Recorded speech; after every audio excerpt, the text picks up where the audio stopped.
नरेंद्र भाई मोदी की सरकार का जो तीसरा टर्म है उसका ये पहला बजट श्रीमती निर्मला सीतारमण जी ने प्रस्तुत किया। यह बजट गरीब कल्याण का बजट, यह बजट महिला उत्थान का, युवा उत्थान का और किसान कल्याण का बजट, जहां 80 करोड़ गरीबों को निःशुल्क राशन वो लगातार मिलता रहेगा। 3 करोड़ गरीबों को ग्रामीण क्षेत्र में पक्के मकान, 1 करोड़ गरीबों को शहरी क्षेत्र के अंदर पक्के मकान इस वर्ष देने की इसमें प्रावधान किया है।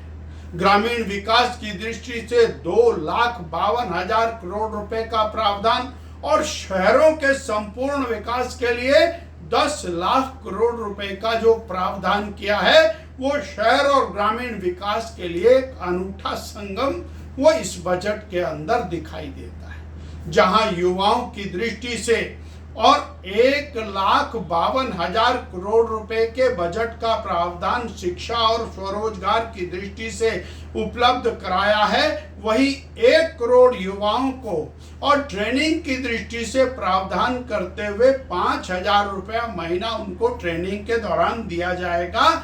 ऐसा प्रावधान युवाओं के लिए क्या है ताकि वो आने वाले समय में स्वरोजगार की तरफ बढ़ सकें। 3 लाख करोड़ रुपया महिला विकास के लिए इस बजट के अंदर प्रावधान किया है।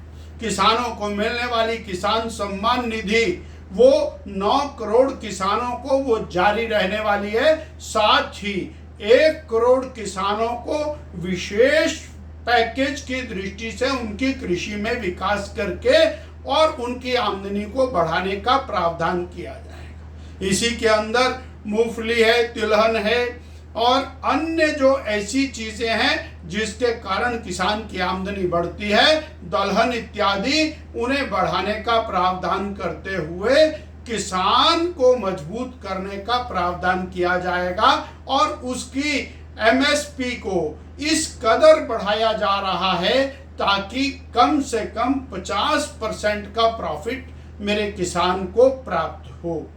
और इंफ्रास्ट्रक्चर यानी सड़क इत्यादि के निर्माण के ऊपर 11,11,000 करोड़ रुपए का व्यय भारत के इतिहास में पहली बार है।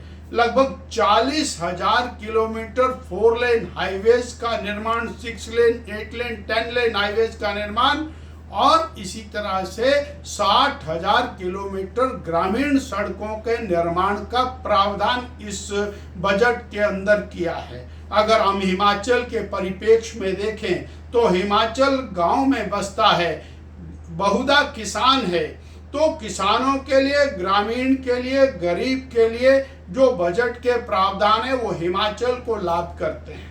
और जो इंफ्रास्ट्रक्चर बजट है उसका सर्वाधिक लाभ हिमाचल प्रदेश को मिलने वाला है, क्योंकि हिमाचल प्रदेश में 4 लेन हाईवेज का जाल बिछ रहा है। साथ ही ग्रामीण सड़कों के निर्माण, रखरखाव और उनकी इंप्रूवमेंट की दृष्टि से विशिष्ट प्रावधान किया गया है। इतना ही नहीं, गत वर्ष जो आपदा हिमाचल में आई थी उस आपदा राहत के लिए विशेष प्रावधान इस बजट में हिमाचल के लिए श्रीमती निर्मला सीतारमण ने और पार्लियामेंट में घोषित किया है। जो मिडिल क्लास है, जो नौकरी पेशा है, उसके लिए टैक्स में जो राहत दी गई है वो काबिले तारीफ है। एक नौकरी पेशा को लगभग 17,500 रुपए और टैक्स के अंदर रिलीफ मिलने वाला है। इस प्रकार जनमानस, सामान्य जनमानस के कल्याण का बजट, भारत के हिमाचल के विकास का बजट, गरीब के कल्याण का, युवाओं के कल्याण का, युवाओं के, महिलाओं के उत्थान का और किसान के प्रोग्रेस का ये बजट है। हम इस बजट के लिए हिमाचल वासियों को बहुत बहुत बधाई दें।